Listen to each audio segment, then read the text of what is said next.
السلام عليكم، مرحبا بكم.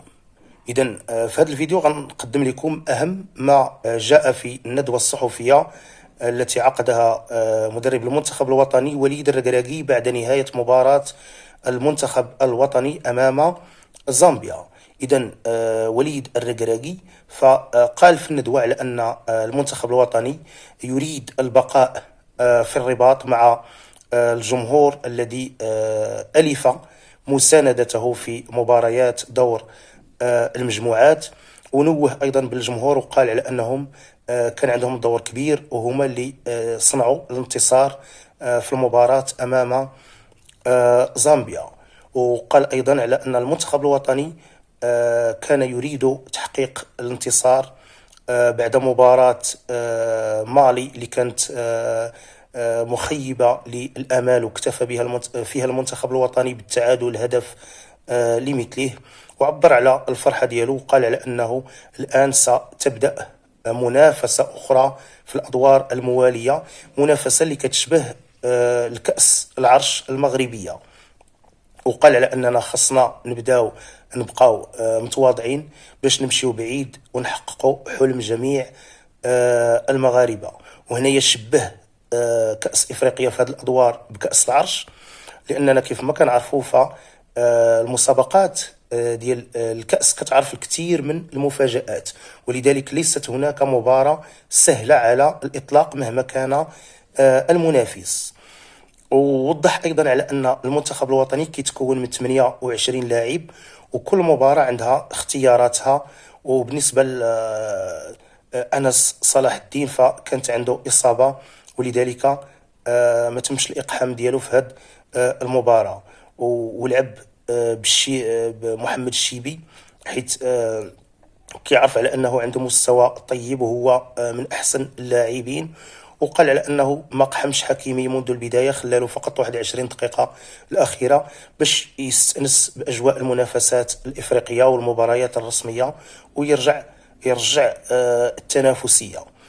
وأيضا قال على أنه مازال خاصو يبدل بعض الحوايج، وقال على انه راه ما كيعنيش على اننا غادي نلعبوا دائما بنفس التشكيله، راه كل مقابله عندها التشكيله اللي كتناسبها وكتناسب الظروف ديالها. وشار على انه اعطى بعض الدقائق ديال اللعب للاعبين اخرين امثال اخوماش باش حتى هو يدخل للتنافسيه. وايضا في هذه الندوه قال على ان اللي سهل عليهم المباراه اكثر هو تسجيل هدف مبكر والنجاح ديال الضغط ديال المنتخب الوطني في الوصول للشباك منذ الدقائق الاولى، وهو اللي خلى المنتخب الوطني باش يكون عنده نجاعه اكثر ويقدم مستوى طيب. وقال ايضا على عز الدين أناحي على أنه في كثير من المرات كيقدم واحد الأداء رائع، ولكن بعض المرات كيخسر الكرة. ولكن هذا الشيء ما كيعنيش على أنه لاعب اللي متميز واللي كيقدم واحد الإضافة كبيرة للمنتخب الوطني. ونوه أيضا بالعقلية ديال إبراهيم دياز والاحترافية ديالو والتقبل ديالو لجميع القرارات. وقال على أنه لاعب متواضع وعندنا ثقة كبيرة فيه وفي الجماهير، والآن ما خصناش نتغروا، مازال خصنا الكثير من الخدمة والعمل اللي خصنا نقوموا بها باش نمشيو بعيد في هذه المنافسة. وأيضا على الغضب ديال الجمهور المغربي على وليد الركراكي، قال على أنه دوز في البطولة ولعب في الفتح أو درب الفتح ودرب الوداد وتعرف الجمهور المغربي. وقال على أنه عمره غادي يتقلق، وخا الجمهور المغربي يتقلق عليه راه وليد الركراكي تيتقبل الغضب ديال الجماهير اللي كيرجع عليها الكثير من الفضل في تحقيق الانتصار في الماتش ديال الأمس. وقال على أنه جمهورنا المغربي أعطيه فقط الثقة ويقدر يدير لك اللي بغيتي ويصنع لك صاروخ ويمشي به للمريخ، وحنا كنبقاو مغاربة واخا الصباح ممكن ندابزو ولكن في العشية نتصالحوا وندخلوا للدار وناكلوا في دار وحده.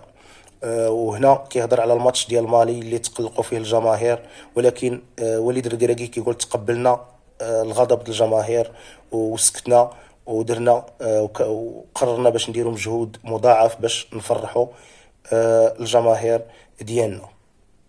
اذا تقريبا هذه اهم المعطيات اللي هضر عليها وليد الركراكي في هذه الندوة الصحفية.